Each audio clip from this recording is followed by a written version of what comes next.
بسم الله الرحمن الرحيم. يا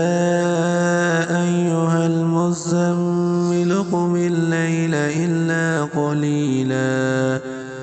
نصفه أو انقص منه قليلا أو زد عليه ورتل القرآن ترتيلا إنا سنلقي عليك قولا ثقيلا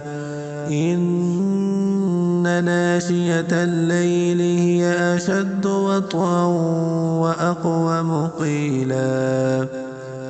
إن لك في النهار سبحا طويلا واذكر اسم ربك وتبتل إليه تبتيلا رب المشرق والمغرب لا إله إلا هو فاتخذه وكيلا واصبر على ما يقولون واهجرهم هجرا جميلا وذرني والمكذبين أولي النعمة ومهلهم قليلا إن لدينا أنكالا وجحيما وطعاما ذا غصة وعذابا أليما يوم ترجف الأرض والجبال وكانت الجبال كثيبا مهيلا إنا أرسلنا إليكم رسولا شاهدا عليكم كما أرسلنا إلى فرعون رسولا فعصى فرعون الرسول فأخذناه أخذا وبيلا فكيف تتقون إن كفرتم يوما يجعل الولدان شيبا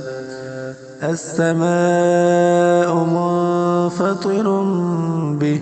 كان وعده مفعولا إن هذه تذكرة فمن شاء اتخذ إلى ربه سبيلا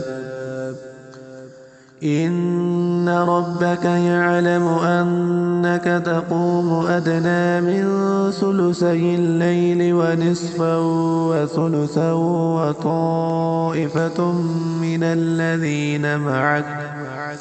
والله يقدر الليل والنهار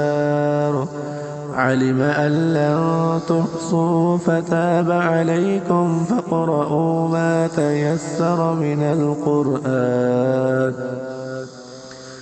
علم أن سيكون منكم مرضى وآخرون يضربون في الأرض يبتغون من فضل الله وآخرون يقاتلون في سبيل الله فاقرؤوا ما تيسر منه وأقيموا الصلاة وآتوا الزكاة وأقرضوا الله قرضا حسنا وما تقدموا لأنفسكم من خير تجدوه عند الله هو خيرا وأعظم أجرا